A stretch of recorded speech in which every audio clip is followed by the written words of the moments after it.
Bonjour à vous ce matin. C'est toujours avec beaucoup de joie que je vous retrouve chaque matin. Alors que Dieu vous bénisse abondamment. Nous avons dénommé ce moment, vous le savez, 5 minutes pour se préparer à entrer dans la vie éternelle. Je suis le pasteur Valérie Mouchingam, votre serviteur. Que Dieu vous bénisse abondamment. Ce matin, nous lisons dans le livre de 1 Thessaloniciens chapitre 4 et au verset 3. Il dit, ce que Dieu veut, c'est votre sanctification.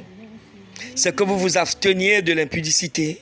Au verset 4, il dit, c'est que chacun de vous sache posséder son corps dans la sainteté et dans l'honnêteté, sans vous livrer à une convoitise passionnée comme font les païens qui ne connaissent pas Dieu.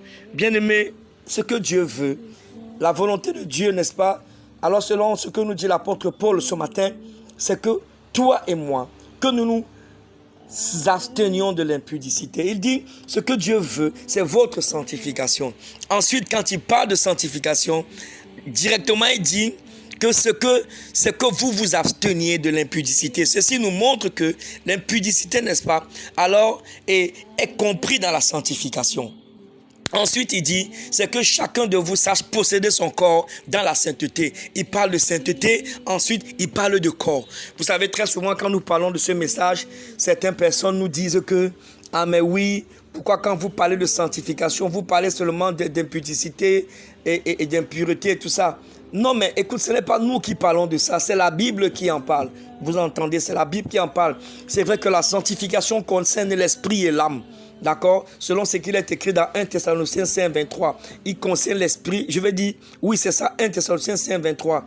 Vous entendez? Mais ici, ce qu'il est en train de dire particulièrement, c'est que nous devons marcher dans la sanctification et il met l'accent sur le corps.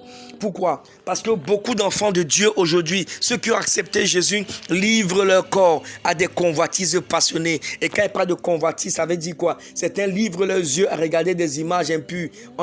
J'allais dire même des films carrément pornographiques. Et vous savez de quoi je parle. Certains livrent leur corps à la masturbation. Certains enfants de Dieu ne sont pas mariés du tout, n'est-ce pas? Et ils pratiquent les rapports sexuels avant le mariage. D'autres personnes sont mariées, mais ils ont des rapports sexuels avec un autre homme ou une autre femme. Tout cela, la Bible appelle l'impudicité. Et Dieu dit qu'il veut notre sanctification. Il veut notre sanctification. Parce que Dieu est saint, vous savez.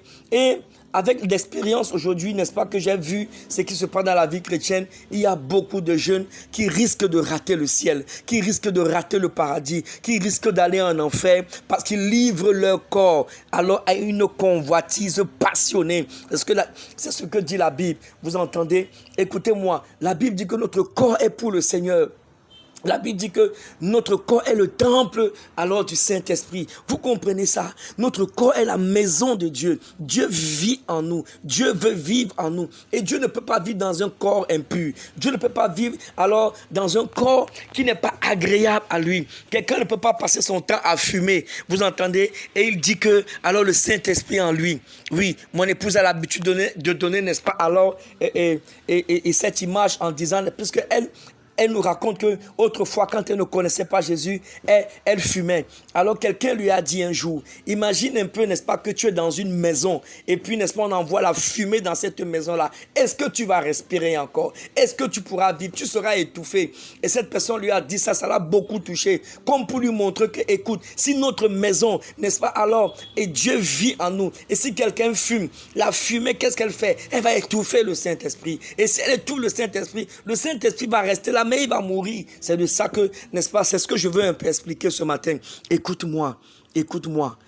Je ne sais pas quel est ton degré de sanctification. Mais la Bible nous dit que nous devons marcher, n'est-ce pas, alors, et nous devons tendre vers une sanctification parfaite. Et ça, c'est important. Ne laisse aucun homme, ne laisse aucune femme t'empêcher de vivre l'éternité. Simplement parce qu'il te demande de te livrer à lui. Alors que vous n'êtes pas mariés. Est-ce que tu me comprends? Oui, c'est tellement important. Il y en a qui perdent beaucoup d'énergie. Et quand je parle d'énergie, je parle de l'énergie spirituelle. Les rapports sexuels avant le mariage, ou lorsque tu te livres à un homme ou à une femme alors que tu es déjà marié, ce n'est pas qu'un contact physique. Est-ce que tu comprends? Il y a une énergie spirituelle, il y a une fusion spirituelle, la fusion de l'esprit, de l'âme et du corps. Et ainsi, n'est-ce pas, tu prends les problèmes de cette personne parce que ton sang est lié à lui. Et même s'il a des maladies et s'il a des malédictions, ces malédictions vont s'attacher à toi.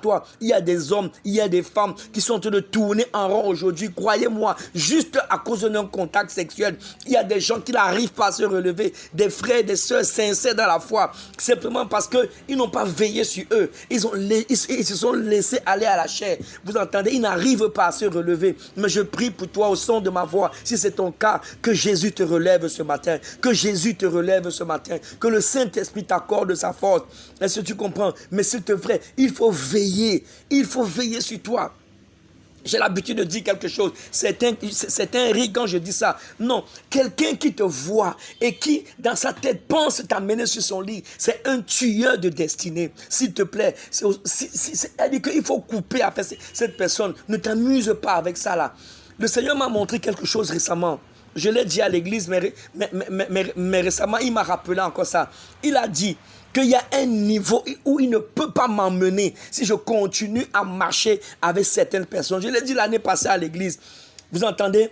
Il dit quoi? Il y a un niveau où il ne peut pas t'emmener. C'est-à-dire qu'il y a un type de personne, il y a un type d'opportunité, il y a un type de relation qui va créer une bénédiction extraordinaire dans ta vie que Dieu ne pourra pas amener si tu ne coupes pas avec certaines personnes. Je te garantis, c'est ce que le Saint-Esprit m'a dit. Et si tu m'écoutes, s'il te plaît, il faut couper avec certaines personnes. Il faut briser avec certaines personnes. Il faut couper leur numéro de ton téléphone. Il faut zapper leur numéro de ton téléphone. Il faut, j'allais dire quoi? Il faut les bloquer. Est-ce que tu comprends? Je répète ceci.